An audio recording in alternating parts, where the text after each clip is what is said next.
여러분 안녕하세요. 여행복 전도사 돌청아재입니다.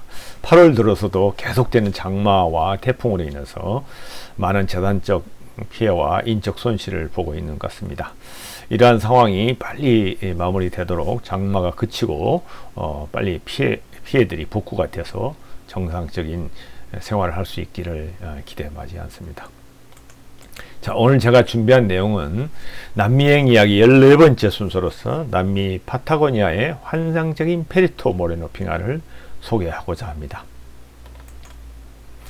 자, 이 모습은 페리토 모레노 빙하를 가장 가까이 다가가서 볼 수 있는 크루즈 선상에서 찍은 영상입니다.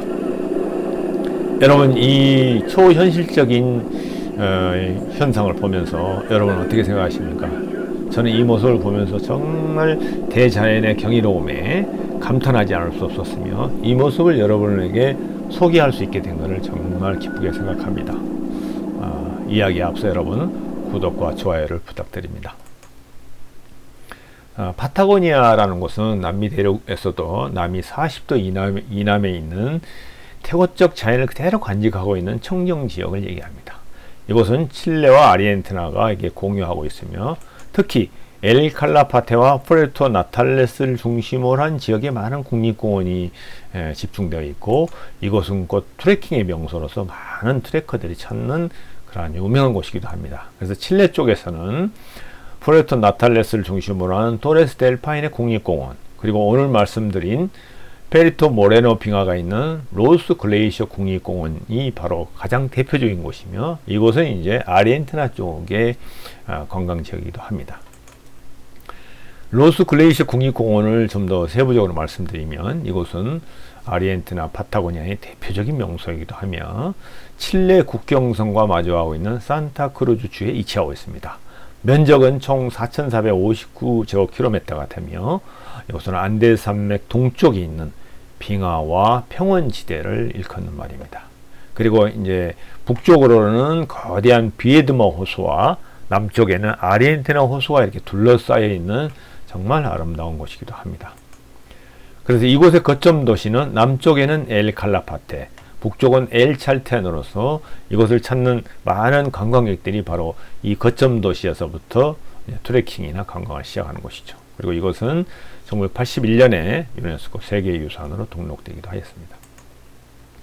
우리가 페리토 모레노 빙하를 가기 위해서 이렇게 출발하였습니다. 칠레 토레스 델 파인의 국립공원의 입구에서 아마르가에서 출발해서 국경 검문소를 거쳐서 아르헨티나에 입국한 다음에 이 페리토 모레노 빙하가 가는 길에 거점 도시인 엘 칼라파테까지 약 3시간 54분에 걸쳐서 자동차로 갔고요. 그 다음에 이곳에서 다시 자동차로 페리토 모레노 빙하까지는 약 1시간 12분 정도 소요가 됐습니다. 그래서 토탈 토레스 델 파인의 국립공원 입구 아마르가에서부터 페리토 모레노 빙하까지는 총 344km로서 다시 5시간 정도가 소요되는 그런 거리이겠습니다. 물론 국경을 지나면서 국경 검문소에서 좀 더 추가로 시간이 더 소요될 수가 있다는 걸 감안하시면 되겠습니다. 우리는 지난 이제 3박 4일 동안에 칠레 토레스 델 파인의 국립공원에서 더블 트레킹을 마치고 자꾸 뒤를 돌아다 보면서 정말 아름다운 이 토레스 델 파인의 모습을 보면서 그 감동을 간직한 채 아쉬움을 가지고 아르헨티나로 향했습니다. 국경 검문소에서 간단한 입국 수술을 마치고 아르헨티나의 첫 번째 주인 산타크루즈 주에 진입하게 되었습니다. 가는 길목은 끝없이 펼쳐지는 대평원과 아르헨티노 호수를 따라 이 엘 칼라파테를 향해서 가게 되는데요. 정말 이 광경을 보면서 정말 우리가 남미에 와 있구나 하는 걸 실감하는 그러한 정말 아름다운 감탄할 수 있는 그런 장면이었습니다. 다시 보아도 그때의 감동을 지금 잊을 수가 없는데요. 정말 이 모습은 가도 지겹지 않는 그런 곳이었습니다. 우리는 이제 4시간의 주행 끝에 엘 칼라파테에 있는 미켈란젤로 호텔에 도착했습니다. 호텔 입구에서부터 이렇게 이색적인 모습을 보고 있는 것이 아주 마음에 들었습니다. 저녁에는 이제 아르헨티나 전통 음식인 부체로와 와인을 곁들여서 만찬을 하였습니다. 이 부체로는 닭이나 돼지고기 등을 이렇게 감자 등 채소와 이렇게 버물려서 끓인 스프라고 볼 수가 있는데요. 아주 술안주라도 좋고 빵과 고기와 이렇게 곁들여 먹으면 아주 맛있는 것입니다. 그래서 지금까지 저희들이 트레킹을 오랫동안 했기 때문에 잘 먹지도 못하고 체력 소모가 많아서 그날 저녁에는 정말 영양 보충도 하고 이제 회포를 푸는 그런 시간을 가져보았습니다. 다음날 아침 일찍 일어나서 이제 아르헨티노 호수를 따라서 페리토 모레노 빙하를 향해서 출발하였습니다. 약 1시간여 주행 끝에 우리는 로스 글레이셔 국립공원 입구에 도착하게 되었습니다. 그곳에서 대략 이제 지리적인 위치와 빙하들의 어떤 위치를 확인한 후에 다시 출발을 하였는데요. 이곳 주변에는 이제 오늘의 목적지인 페리토 모레노 빙하를 멀리서 바라볼 수 있는 곳이어서 기대감 속에서 이제 그곳을 배경으로 사진을 한컷 찍었습니다. 드디어 이제 페리토 모레노 빙하에 도착해서 빙하를 바라볼 수 있는 전망대로 향하였습니다. 그곳 페리토 모레노 빙하 주변 전망대 주변에서는 그곳에서 해서는 안 될 주의사항이 있는 표지판을 발견하게 되었습니다. 어디 가나 이제 남미 국립공원에 가면 이러한 표지판들이 있는데요. 이곳에서 좀 특이할 만한 것은 이제 그 애완동물을 가지고 들어갈 수 없다는 거고, 그다음에 난간과 계단을 만들어놓은 데에 이제 올라가거나 기대지 말라는 그러한 표시가 있었습니다.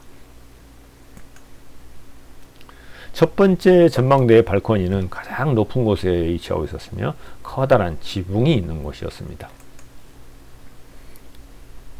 첫 번째 전망대에 이르자 이 거대한 페리토 모레노 빙하의 모습이 눈앞에 성큼 다가왔습니다. 정말 엄청난 규모의 숨이 멎을 듯한 그런 놀라움을 갖게 되었습니다. 정말 아름다웠고 그 크기에 깜짝 놀라지 않을 수가 없었습니다. 그리고 좀 더 가까이 다가가자 빙하들의 갈라진 틈새가 마치 금강산의 만물상 같은 형상으로 보이면서 그 신비로움이 이루 말할 수 없는 아름다움과 그런 호기심이 생기는 그러한 곳이기도 하였습니다.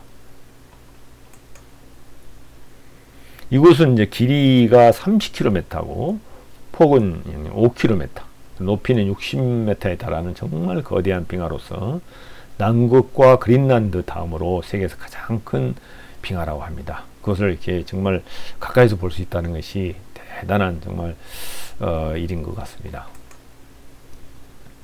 계단을 따라 아래로 내려가면 좀 더 정면에서 빙하를 구경할 수 있어서 우리는 아래로 내려갔습니다. 좀 더 가까이 보기 위해서 두 번째 발코니와 북쪽 발코니 쪽으로 내려갔습니다. 두 번째 발코니에서는 빙하가 바로 앞에서 무너져서 생긴 빙하 조각들이 호수면에 둥둥 떠다녔습니다. 정말 이곳이 빙하의 끝이구나 하는 걸 실감할 수 있으며 빙하의 그 생명력을 이렇게 느낄 수 있는 그런 곳이었습니다. 바로 눈앞에 펼쳐진 이 청옥빛을 띤 신비스러운 빙하의 모습에 정말 경외감마저 들었습니다. 우리는 한참 넋을 잃고 이 아름다운 광경을 바라보고 있었습니다. 다시 보아도 정말 놀라운 빛깔이죠. 아까 보았던 모습과는 또 다른 형상을 한 모레노 빙하의 장관은 정말 감탄을 자아내기에 충분하였습니다. 우리는 한참 동안 이 광경을 보면서 떠날 줄을 몰랐던 것을 기억이 납니다. 가끔 수명을 다한 빙하들이 굉음과 함께 무너지는 소리를 들을 때마다 이게 정말 살아있는 생생한 생물이구나 하는 걸 느낄 정도로 정말 또 그 생동감이 느껴지는 그런 순간이었습니다. 그 장면을 이렇게 정말 직접 찍지 못해서 아쉬운데요. 운이 좋은 사람들은 거대한 빙하 바위가 이렇게 무너지는 모습을 볼 수 있다는데 우리는 뭐 자그마한 몇 조각이 넘어지는 모습을 보고 왔는데 한참 동안 기다렸지만 그걸 볼 수가 없었습니다. 아쉬웠습니다. 아르헨티노 호수에서는 이제 카약이나 작은 보트를 이용해서 빙하 가까이까지 가는 사람들이 이렇게 있었습니다. 정말 모험을 좋아하는 사람들인 것 같았습니다. 우리는 좀 더 생동감 있는 빙하의 모습을 보기 위해서 우리는 크루즈를 타기로 결심하였습니다. 빙하의 남단에 있는 아르헨티나 호수 선착장에서 크루즈를 타고 빙하로 향하였던 것입니다.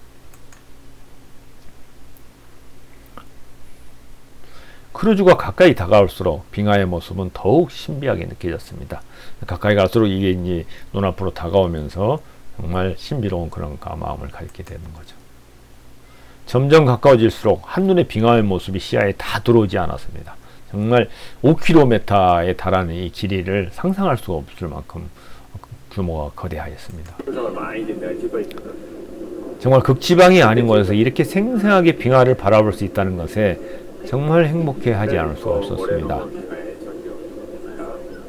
다시 보아도 그 감동적인 순간이 이렇게 밀려오는 것 같습니다.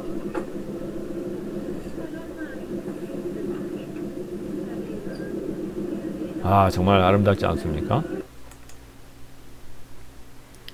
그리고 이 태양의 방향에 따라서 그 빛깔을 달리하는 빙하의 모습은 정말 마술을 부리는 듯이 이렇게 색색으로 바뀌고 또 하얀 빛과 청색을 이렇게 번갈아 가면서 우리에게 정말 경이로운 모습을 보여주기도 하였습니다.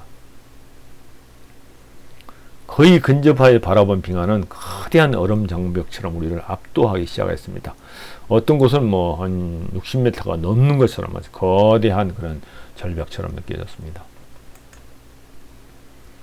캐나다 로키에서 아사바스카 빙하를 직접 밟아보기도 하였지만 이곳은 또 다른 감동을 우리에게 주는 곳이었습니다. 실로 비현실적인 대자연의 모습을 바라보면서 이 기쁨을 우리는 여행복이라고 생각하고 또 정말 행복을 느꼈던 것 같습니다. 이렇게 해서 1시간 내에 빙하 크루즈 투어를 마치고 우리는 다시 숙소인 엘칼라파테로 복귀하여 아쉬운 베리토 모레노 빙하의 투어를 마치게 되었습니다. 자, 다음 시간에는 남미의 작은 유럽이라고 할 수 있는 엘칼라파테와 엘찰텐에 대한 도시 얘기를 한번 해드릴까 합니다. 지금까지 시청해주셔서 대단히 감사합니다.